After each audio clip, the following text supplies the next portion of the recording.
right, the good there Shabbos, good Chodesh, Chodesh Tov, it's first Chodesh Adar, Marvin B'Simcha, 60 days of Simcha. That's for another shir. What's up, Roberto?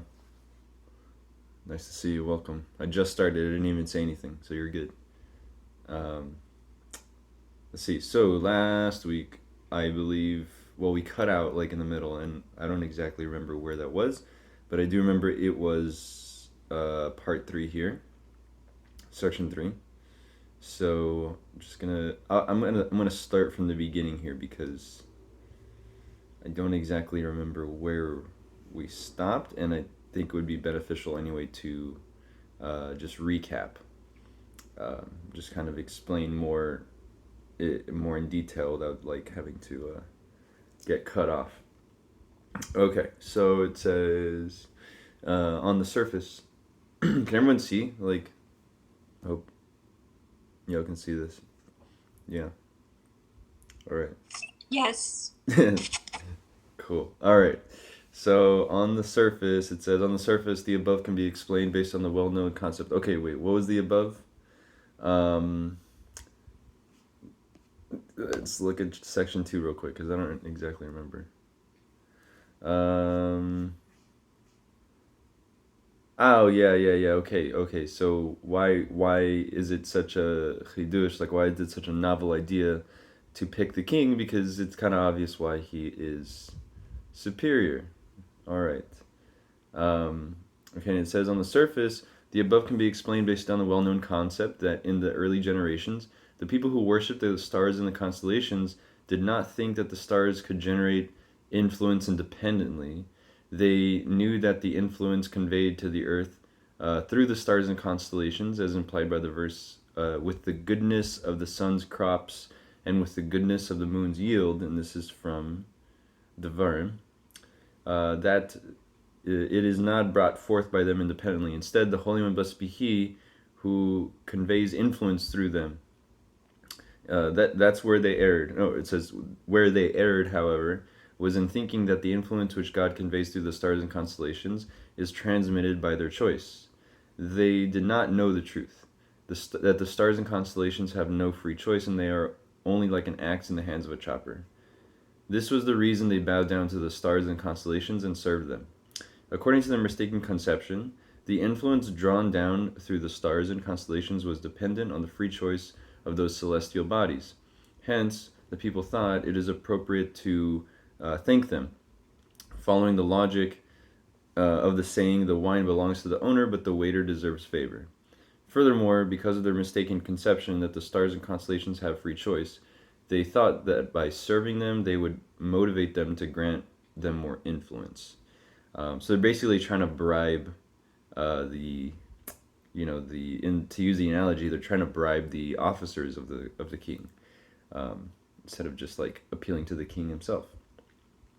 Continuing, says this led to their committing an even greater error, the thought that God abandoned the earth, relegating the authority over it to the stars and constellations, that they control the earth's destiny. To illustrate by analogy, these individuals thought that the situation resembled a king who appointed officers to run a country. Now, it is true that their authority over the country came about because the king appointed them. Nevertheless, once they were appointed, it was they who governed the country, and the king did not involve himself, except on rare occasions when extreme measures were necessary. Both types of errors described above are included in our sage's statement that the nations of the world refer to God as the God of gods. They conceive of their false deities as gods, but acknowledge that God is the God of gods.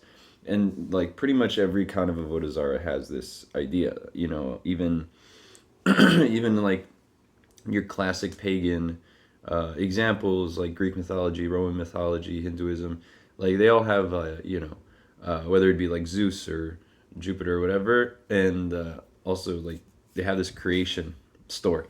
And it's the same thing where like all the other gods are subservient to this creator, but they still have excuse me, independence.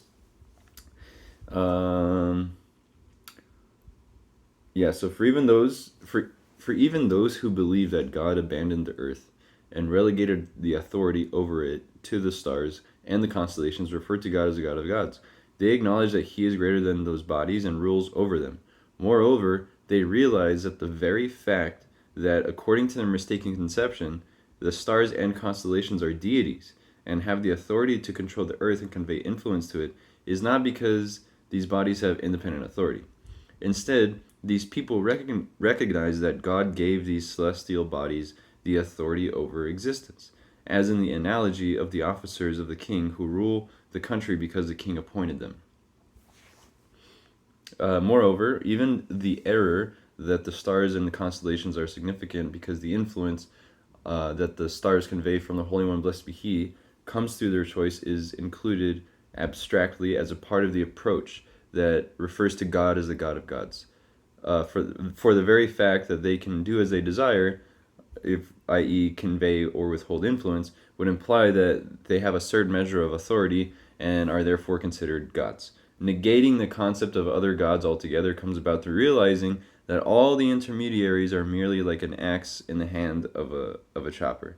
So I mean, I don't know about you. I just feel like he's kind of like beating a dead horse. Like I get it. Like like all right. Like we get the thing. But he's the Rebbe is doing this on purpose, right? He's highlighting it, underlining it, boldface, italic. Like he's just doing putting the annotations just to like really tease this idea out that right they're not stupid, right? And that's kind of I think where the Rebbe is like trying to explain is no, it's not like in the analogy it's like well obviously you choose the king, but he's saying like well you're not like you're not giving them enough credit so to speak because if you were to put yourself in their system of belief if you understood that these stars and these like agents of Hashem had some independence, that would make a lot of difference. And the fact is, by the non-Jewish nations, or unfortunately even by some Jews, it's more like this, right? For them, like their idea is, yeah, God is, of course, God created the world, but He's like up there in heaven, and like, what does He have to do with me, right? Like Hashem created the world, so like I interact with the world, and that's like my user interface for God. But we say no. Like that's why when we daven, we say Baruch Atah Hashem. Like Atah is like you, right? Like who are you talking to God like that? But like no, that's like the whole idea is like you're talking to Him like directly. It's not like this weird thing, and you don't need an intermediary. All right, continuing. On this basis, it is possible to explain the nature of the wisdom of the clever person who in the analogy said, I will choose the king. The fact that the Jews know the truth, that all the intermediaries through which influence descends are merely like an axe in the hand of the chopper, comes as a result of their great knowledge, that they perceive the inner truth. For from a surface perspective, the reason it appears that the influence comes as a result of the stars and constellations is that they have a positive quality that makes them fit to serve as intermediaries. The reason the Jews know that the intermediaries are like an axe in the hand of the chopper stems from their great knowledge. And I think, I hope he's going to define what great knowledge means, but I'm assuming or like presuming, I guess, that it means like the Masorah, like because we have the Torah and we have a tradition that tells us God is this way and like this is how the world works. Maybe we kind of take it for granted, and the only reason we know that is not because we're like big tzaddikim. It's just because like that's what the Torah tells us, and that's what we've learned from our forefathers. Let's see here. All right, going on to section 4. Further concept can be derived from the fact that in the midrash cited previously, an analogy is given of a king, a duke, and other officers. In the analogy, in contrast to the analog, the duke and the other officers have free choice. Therefore, it is logical to assume that the choice of the duke will motivate the duke to convey a greater amount of influence to those who choose him. So again, like these avodah zarniks are not stupid.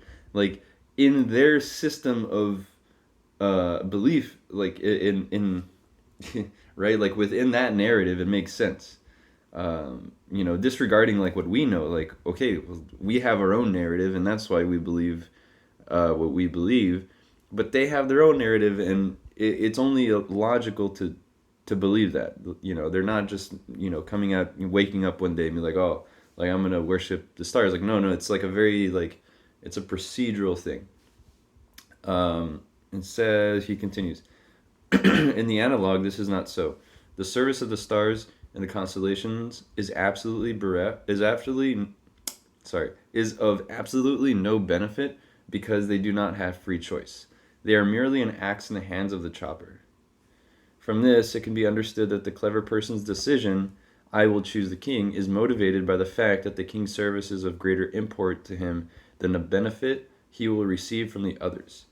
To refer to the analog, the primary reason the nations of the world serve intermediaries that convey divine influence, like the sun and moon, and the Jewish people serve God, is not that the Gentiles err and maintain that the intermediaries, the stars, constellations, and the like, have free choice, while the Jews, by contrast, know the truth that the intermediaries are merely an axe in the hands of the chopper. Instead, the fundamental reason is that what is most important for the nations of the world is that they receive the influence. Well, what is most important for the Jews is serving the king. And like, don't miss that. Like, don't miss that at all. That's the ikar. Like that's the whole point, I think, of this whole mimer. That when excuse me, when the nations serve their idols, right? They're bribing Hashem's officers. And what's the only reason you want to bribe someone is to get something out of it, right?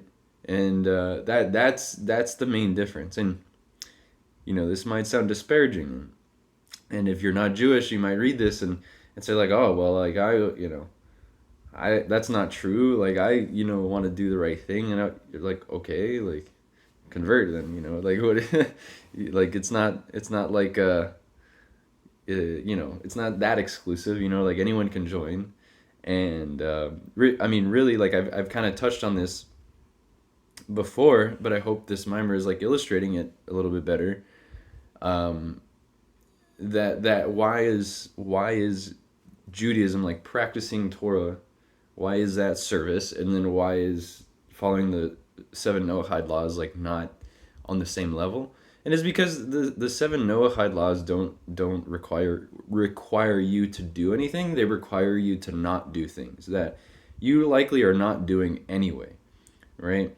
And like we take that for granted now, but even in the past, even before the giving of the Torah, this week we read Parshas Mishpatim, and there's actually one mitzvah there's a few mitzvahs that overlap. Like there's laws of murder and restitution, stealing, and like there's a lot of overlap between the Torah law and the Noahide laws because they're the same. It's the same exact prohibition, for a Jew and a non-Jew. The question is, what's the punishment and like what's the litigation and whatever, all this stuff, and like witnesses and the proceedings, like those little, that minutia, that's all different by between a Jew and a non-Jew. But the idea is the same, and some of those include blaspheming God or taking God's name in vain, swearing by God for no reason, murder for sure, like robbery. They don't talk about like eating. Actually, they do. That's funny. They don't talk about eating live animals, but there is a mitzvah not to eat like a treifa, which means like a torn.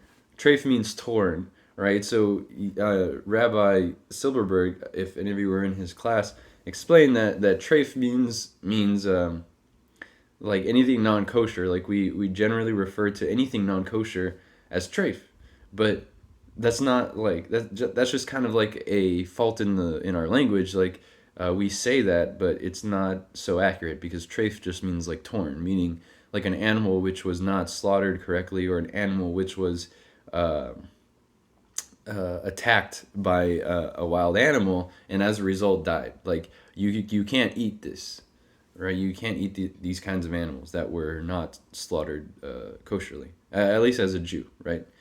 What does this have to do with the Noahide law? Well, because it's very similar, right? Like, what is the Noahide law? It says you shall not eat the flesh of a living animal, right? And if you know a little bit about shechita, if you know a little bit about kosher slaughter, you know that, well, I mean, nowadays with science and everything, we know that this is the most humane way to slaughter an animal. But we don't do it because of that. Like that's kind of a side benefit to the fact that God told us to do it that way. And and it's interesting because when you slaughter an animal kosherly, it dies instantly, right? And the problem with a treifa is it doesn't, right? It doesn't die instantly. And so you really could be like eating the flesh of a live animal. If you're cutting it or you're trying to slaughter it or whatever, and it's not dead, fully dead or whatever. Like it's kind of like in between. Like this is the problem with the treifa. And the death doesn't, it's like it gets the injury and then some time later it dies. Like this is all a huge problem. And so it's not the same, like in practice this doesn't look like the same mitzvah, but it really is like coming from a similar like root. Okay, so let's continue. From the I read that already. Yeah, okay, so again, the yeah, why did I bring that up? Because Gentile religions are about like what do you get out of it, right? Like you think of Christianity.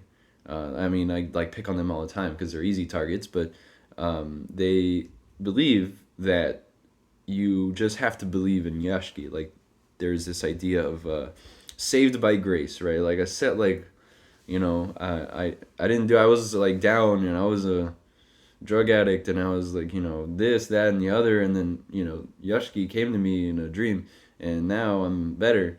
And but what are they doing?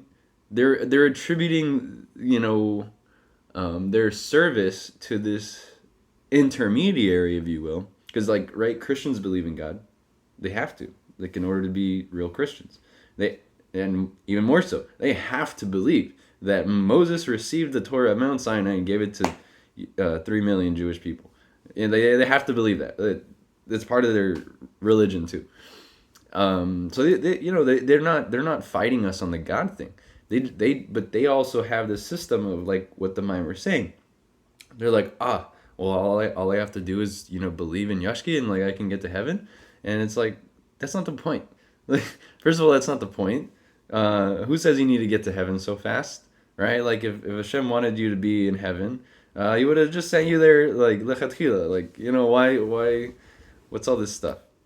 It's not the way to think. It's not the way to just constantly thinking like, well, one day I'll get to heaven and then just like forget this world. It's like, no, this is where you live. Like you literally live here, man.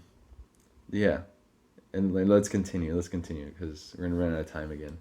I'm gonna stop early so we don't doesn't just cut off. So let's go probably to the end of this one. Okay. To explain the concept, the fundamental reason that the Gentile nations serve the stars and the constellations, as explained in the Maamarim, is that in order to receive influence from holiness, bittul is necessary. I didn't understand that. 1 second. To explain the concept, the fundamental reason that the Gentile nations serve the stars and constellations is that in order to receive influence from holiness, bittul is necessary. Okay. Getting more to like what I was saying about Christianity. So, bittul is... Excuse me, man. I'm sorry.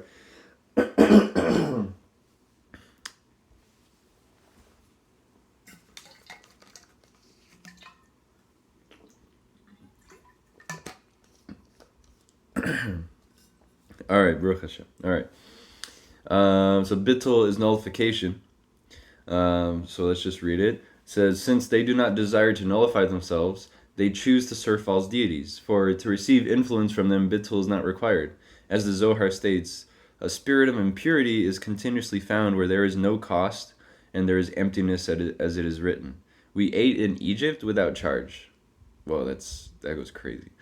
Implied is that influence from neither side, Egypt, is provided without cost. So it's like Maamar was saying, there's no free lunch, right? Like you can't like, and if you're getting free lunch, like if you're in a situation where even if it's working, right? Even if you're practicing this religion and you're worshiping this idol and you're worshiping Yashki, whatever.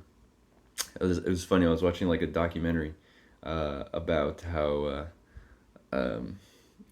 you know, Led Zeppelin used to be like into the cult, like Jimmy Page was like into the cult and stuff. And, I guess like different band members were on different like levels with this. But Jimmy Page had like a deal with this other musician or whatever. I don't remember exactly the details. But this guy, he put like a hex on him. And then that was after like Led Zeppelin's fourth album. And after that they just pretty much like tanked, like their tours were getting canceled because they would get sick, and then like Robert Plant's son died, and like this whole thing.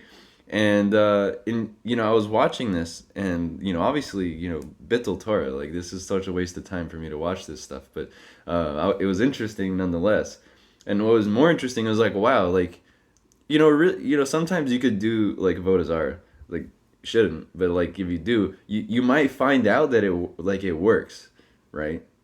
But that doesn't even matter. Like that's not even relevant. So these stories, like whether it's putting a hex on, from whatever cult thing, or like a Christian who's just like, oh well, ever since I became religious or like a follower, my life is, or like I'll hear people say like, I'm a living example of like why, and I'm like, what does that mean? It's like, no, like the Jewish people are a living example of why God exists, because there would be no other way for the Jewish people to exist. That's a living example. Like a living example. What does that mean? Like, oh, okay, now you bow down to this like creep on the stick, and now like, okay, you're doing well in business, like Mazal tov. Okay, I don't think like, right. So, but the message here is like, even in Egypt, right, the Jewish people ate for free.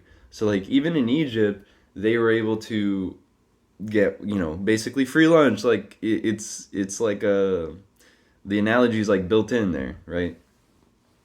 But it's never free, and that's the last sentence here. Implied is that the influence from the nether side is provided without cost.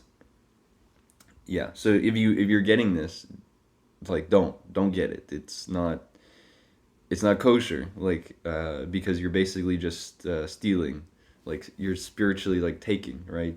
But this is the benefit. This is what Paul talked about in his letters, trying to convince the goyim to like get. He's like, what, right? Like imagine, I think I talked about this before. Like imagine if he went to the Gentile nations trying to preach Christianity, and he started talking about like the oneness of God and Shabbos, and like how bring the Shekhinah down. Like they wouldn't buy that. What do they want to hear? They want to hear like, what's in it for me? Like what do I get out of this? Like why should I follow your religion, right? The Jews know this is not our Masorah. Like our Torah and our Masorah, our tradition teaches us that we are servants of Hashem. And it's like the exact opposite. It's literally the exact opposite, that even through the hard times and all the crap that Jews get for just being, for just existing, like even through that we still serve Hashem. And that just lends to like the living proof. Like if you want living proof of something, like look at that. All right, let's continue. Second reason why the non-Jewish nations seek to receive their influence from the stars and constellations is that the influence that is drawn down through the stars and the constellations is quantitatively greater. To explain, the nurture received by the nether side comes from God's encompassing light, or makif. that is above the framework of the spiritual cosmos. Influence that emanates from there is given without any calculations. Hence, it is granted in abundance. Whoa. That's very, very deep, guys. That's like, that's insane what he's like saying right now. I probably can't like do it justice, to be honest with you. But basically, these darker forces, like they are like everything's created by Hashem. Even this like Avodah Zarah stuff, it's created by Hashem, and everything that exists in the world only exists because Hashem is bringing it into existence every split second, and He's recreating the world every split second. So, for sure these evil, right, dark, whatever things you want to call it, I mean, they're not evil like in themselves. They're just kind of like have that role in life. But they calm down without regard to who it is going to. So if you just tap into it, right, like you're gonna get something from it, and that's by design, right? That's not like, he'll explain. Okay, we're almost at the end of the section 4 here. On this basis, we can appreciate the unique positive quality and cleverness of the Jewish people, who serve the Holy One, blessed be He, to receive influence. No, I'm sorry. On this basis, we can appreciate the unique positive quality and cleverness of the Jewish people who serve only the Holy One, blessed be He. To receive influence from the realm of holiness, service and labor is required. Moreover, initially, the influence is measured, meted out, and in a manner commensurate to the divine service performed. Nevertheless, for the sake of serving God alone, the Jews are willing to forego the abundant material influence that could be received. For even the Jewish people can temporarily receive influence from the nether side. Indeed, when doing so, they receive the first choicest portion. Nevertheless, they are willing to forego this because they cherish more the limited holy influence that they receive from the realm of holiness. So this is like crazy. This is like going... Man, I'm like scared to like continue, honestly, because this is like really, really, really heavy stuff. It's like getting very, very Kabbalistic, talking about like the other side, the Sitra Achra, which, there's different kind of ways that Hashem expresses Himself in this world, and it's likened to a person, a man who... Vilma, what's up? So the way I understand this is that there is a lot of, for the lack of a better word, power or energy in the other side that's uncontrolled, that's like really like high voltage. Mm-hmm. So that a person who's doing sin can be affected, and you could see things they look like, to your mind, they don't make sense. They're succeeding, yet they're doing all these things that are wrong, but they're getting that energy from the other side. So it's uncontrollable. So you don't know what's going to happen, really. Right. You just see it and it doesn't make sense to you. Right. No, that's exactly right. And this is why, I guess this is what the Rebbe is trying to drive home here, is like the Jewish people aren't interested in getting a reward to begin with. Right? They already understand that the real... Have you heard that song? Is Geschmack to be a Yid? Like, if you don't know what that means, it means like... Geschmack in Yiddish is like delicious, but like people say that for like everything. Like a good time, like whatever. So it's like Geschmack to be a Yid, right? Why? Because it's not just this free lunch thing, right? It's like a real, honest relationship, right? And the thing about the real, honest relationship is that even though you have to forego this sort of abundance of spiritual influence, you have like an understanding that that's not even what's important anyway. What's important is having the relationship, and it's kind of like a maybe like a non-committed relationship, like in the in our world, or like a committed relationship where like there the nations, specifically like non-Jewish people, we grew up with this idea like, oh well, why get married, especially like my generation nowadays, like why Why bother? You can have fun, you can enjoy your life, and you don't have to be tied down. And this is how the nations of the world view monotheism, or true monotheism. And Christianity is not monotheism. I don't care what people say. I don't care what they say. You know what I mean? You can call yourself a monotheist, but you can also call yourself like Ronald McDonald. But that doesn't mean anything. Um, and that's just not like what the Jewish people are about. And like also for Noachides, like this is the Kiddush. Like for a Noachide, to understand that really you're performing the Noahide laws not because you want some reward or not because you think you're gonna get something out of it, but the opposite, because you know that you're gonna have to give certain things up. And while most of the world thinks that's a negative thing, really like a servant of Hashem, a real servant of Hashem knows that it's dafka, like it's precisely because you forego these certain things that makes the relationship special and worthwhile. And this is why the Jewish people are this again. This is kind of tying every. It's not tying everything in because we're in the middle of it, but it's kind of like teasing out this idea of like what's so special about the Jews, like why as Noachides, like why are the Jews supposed to teach Noachides and like not the other way around, like we can't learn anything from non-Jews, like that's not the point. Like we learn things from non-Jews all the time, especially if like the things they talk about are also in line with the Torah. So that's not the point. But I have 8 minutes or so left, and I don't really want to go on to the next thing because we're at a good stopping point. But if anyone has any questions, comments, anything at all, is this good? Y'all digging this stuff? Okay. All right. I got a question. Yeah, go ahead. I don't think Christians really realize that they're worshiping Jesus instead of God. I think they're actually really confused. Yeah, I absolutely agree with that. And we in our goings on in life and whatever, as we interact with them, we have to be, understanding and kind of, empathize. It's hard to empathize because like for me, like personally, like I grew up around Christianity, but I never accepted those tenets of faith and never got confirmed in the church or anything. And I, never wanted to and never bought into it. Like not even inside. So it's hard for me to empathize with someone who's just like, no, like I believe that.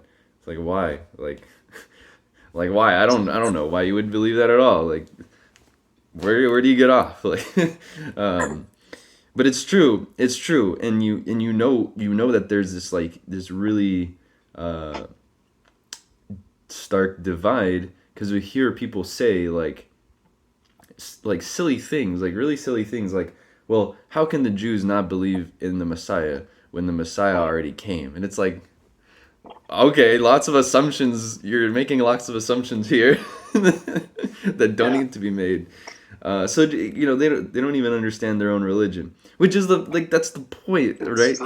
It's the point of the whole thing. If you've been inside Christian circles or like have Christian friends, like it's very clear, and I can say it's true. Like from an insider's perspective, it's true. Like they don't want you reading the Bible.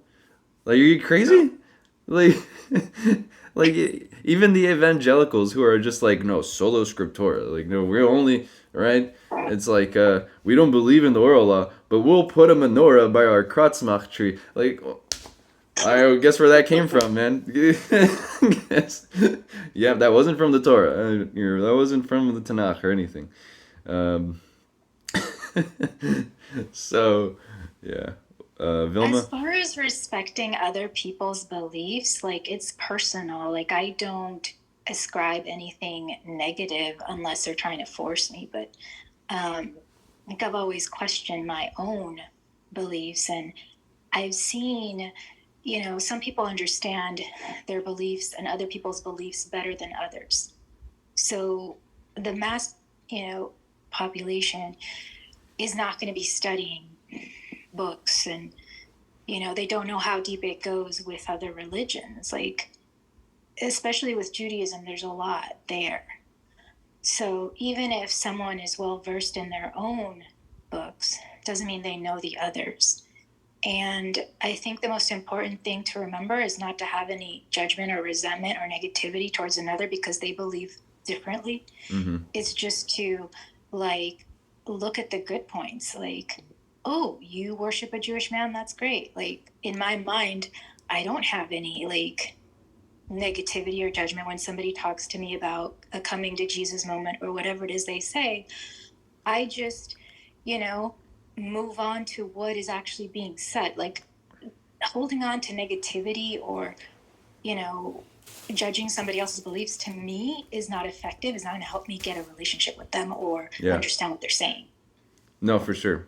Yeah, and this is not God forbid to, because we don't proselytize specifically because of this. Like, it's not our place to, tell people what to do.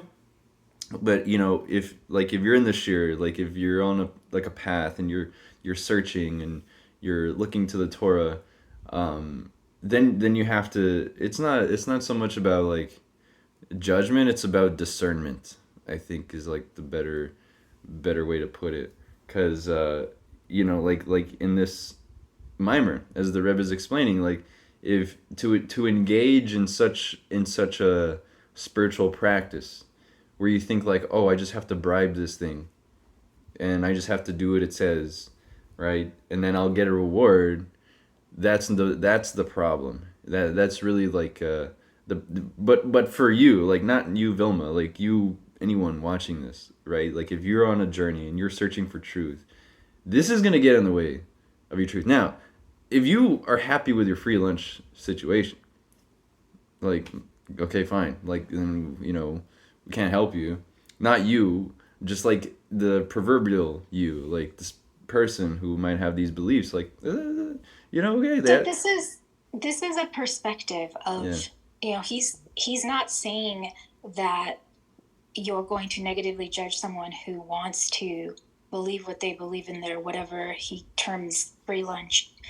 The whole thing about benefits, tit for tat, or bribing people is a thing that people want you to teach others or your children, that I vehemently am no, I'm not going to do that to my child. Give him, I didn't even want to give him candy because I think it's bad for one thing. And just philosophically, I don't want him to do things because he's going to get something out of it.